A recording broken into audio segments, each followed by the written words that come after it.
চৰকাৰী কৰ্মচাৰীসকলৰ বাবে জনাব বিচাৰিছোঁ বৃহৎ সুখবৰ। অষ্টম দৰমহা আয়োগক লৈ কেইবাটাও সুখবৰ আহিছে। অষ্টম দৰমহা আয়োগৰ বাবে কেন্দ্ৰীয় কৰ্মচাৰী সংগঠন NCJCMৰ ফালৰ পৰা 9টা দাবীৰে প্ৰস্তুত কৰা হৈছে তালিকা। কেন্দ্ৰীয় কৰ্মচাৰী সন্থাই পেঞ্চনৰ বিষয়, সময়সীমা বৃদ্ধি, মহিলা কল্যাণকে ধৰি 9টা দাবীৰে প্ৰস্তুত কৰিছে তালিকা। NCJCMৰ অধীনত কেন্দ্ৰীয় চৰকাৰী কৰ্মচাৰী সংঘই অষ্টম দৰমহা আয়োগক প্ৰশ্নাৱলী সম্প্ৰসাৰণ কৰিবলৈ আহ্বান জনাইছে।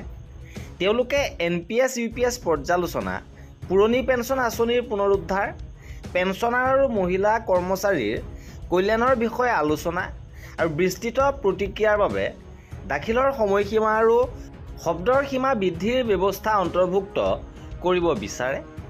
ইপিনে পে আয়োগে দৰমহা, পেঞ্চন আৰু চাকৰি সম্পৰ্কীয় বিষয়সমূহৰ জড়িত 18টা প্ৰশ্নাৱলীৰ জৰিয়তে অংশীদাৰসকলৰ সঁহাৰি বিচাৰিছিল। কেন্দ্ৰীয় চৰকাৰ কৰ্মচাৰী সংঘৰ NCJCMে দাবী জনাইছে যে অষ্টম CPCয়ে সকলো কৰ্মচাৰীৰ সংস্থাৰ যৌথ স্মাৰকপত্ৰ দাখিল কৰাৰ পূৰ্বে প্ৰশ্নৰ ফৰ্মেটত অন্তৰ্ভুক্ত কৰিবলগীয়া 9টা বিষয় বিবেচনা কৰিব। এই ক্ষেত্ৰত 1 এপ্ৰিল তাৰিখে ৰাষ্ট্ৰীয় পৰিষদ ষ্টাফ ছাইডৰ যুটীয়া পৰামৰ্শদাতা যন্ত্ৰৰ সম্পাদক শিৱগোপাল মিশ্ৰই অষ্টম কেন্দ্ৰীয় দৰমহা আয়োগৰ সদস্য সচিব পংকজ জৈনলৈ লিখিছে যে এই 9টা উদ্বেগ অংশীদাৰসকলে ব্যাপকভাৱে প্ৰকাশ কৰিছে আৰু এই সন্দৰ্ভত কেন্দ্ৰীয় চৰকাৰ বিভিন্ন কৰ্মচাৰী সংঘৰ আলোচনাৰ জৰিয়তে যৌথ স্মাৰকপত্ৰ প্ৰস্তুত কৰা হৈছে। এই 9টা দাবীৰ ভিতৰত প্ৰথমটো হৈছে NPS UPSৰ পৰ্যালোচনা আৰু পুৰণি পেঞ্চন আঁচনি পুনৰুদ্ধাৰৰ বাবে মতামত দাখিল কৰাৰ ব্যৱস্থা। দ্বিতীয়তে উল্লেখ কৰিছে পেঞ্চনাৰৰ বিষয়সমূহ অন্তৰ্ভুক্ত কৰা, পেঞ্চনাৰসকলৰ উল্লেখযোগ্য ভূমিকা আৰু উদ্বেগ বিবেচনা কৰি পেঞ্চন সম্পৰ্কীয় বিষয়সমূহ বিশদভাৱে সমাধান কৰিবলৈ এক নিবেদিত ব্যৱস্থা কৰা উচিত, য'ত অৱসৰৰ সুবিধা, পুনৰীক্ষণ আৰু পেঞ্চনত সমতা অন্তৰ্ভুক্ত কৰা হৈছে। NCJCMে পেঞ্চনৰ কমিউটেড মূল্য পুনৰুদ্ধাৰ, পেঞ্চন বৃদ্ধি আৰু অন্যান্য কল্যাণমূলক ব্যৱস্থাৰ পৰামৰ্শ আগবঢ়াইছে। তৃতীয়তে মহিলা কৰ্মচাৰীৰ বাবে কল্যাণমূলক ব্যৱস্থা। NCJCMে কয় যে মহিলা কৰ্মচাৰীৰ সৈতে জড়িত সমস্যাসমূহৰ সমাধানৰ বাবে এটা সুকীয়া ধাৰা অন্তৰ্ভুক্ত কৰা উচিত। এই বিষয়সমূহ সুৰক্ষা, প্ৰসূতিৰ সুবিধা, ঋতুস্ৰাৱৰ ছুটি, CCLৰ বিষয়, কৰ্মক্ষেত্ৰৰ সমতা আৰু কল্যাণমূলক আঁচনিৰ জৰিয়তে হোৱা উচিত।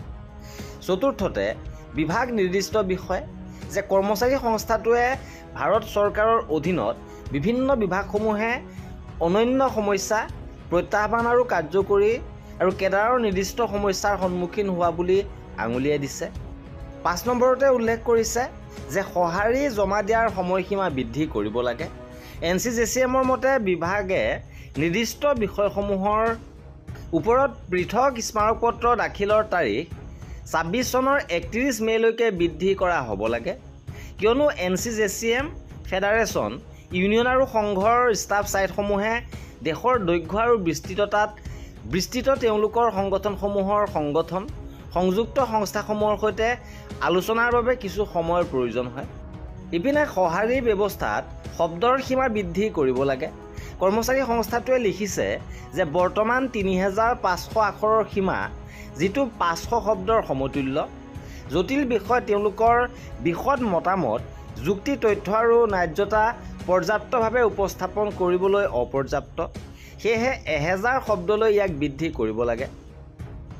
7 নম্বৰতে উল্লেখ কৰিছে যে 9টা বিষয়বস্তুৰ অধীনত উপপ্ৰশ্ন, উপশিৰোনামৰ বিধান।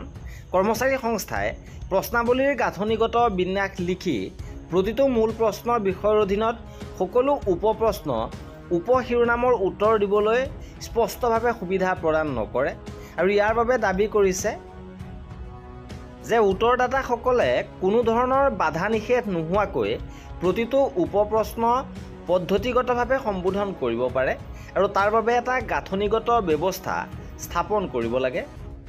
8 নম্বৰত উল্লেখ কৰিছে সংলগ্নতাৰ আকাৰৰ সীমা বৃদ্ধি কৰা। NCJCMে লিখে যে বৰ্তমান সংলগ্ন আকাৰৰ সীমা 2 মেগাবাইট নিষিদ্ধ। বিশেষকৈ বিশদ নথিপত্ৰ প্ৰতিবেদন আৰু তথ্য সংলগ্ন দাখিল কৰাৰ সময়ত কৰ্মচাৰী সংস্থাটোৱে অনুৰোধ জনাইছে যে এই ক্ষেত্ৰত কমেও 10 মেগাবাইটলৈ বৃদ্ধি কৰিব লাগে যাতে বিস্তৃতভাৱে দাখিল কৰিব পৰা যায়। ইপিনে 9 নম্বৰত উল্লেখ কৰিছে ইমেইল আৰু হাৰ্ড কপিৰ জৰিয়তে স্মাৰকপত্ৰ জমা দিয়াৰ ব্যৱস্থা। কৰ্মচাৰী সংস্থাটোৱে কয় যে অনলাইন যোগে স্মাৰকপত্ৰ দাখিল কৰাৰ উপৰিও অংশীদাৰসকলক বিশেষকৈ NCJCMৰ ষ্টাফ ছাইট ফেডাৰেশ্যন ইউনিয়ন এছ'চিয়েশ্যনসমূহে ইমেইলৰ জৰিয়তে আৰু হাৰ্ড কপিৰ জৰিয়তে নিজৰ প্ৰতিনিধিত্ব দাখিল কৰিবলৈ অনুমতি দিব লাগে। ইয়াৰ দ্বাৰা সুলভতা নিশ্চিত হ'ব, কাৰিকৰী বাধা হ্ৰাস পাব আৰু যোগাযোগৰ বিকল্প পদ্ধতি প্ৰদান কৰা হ'ব বুলি NCJCMে লিখিছে।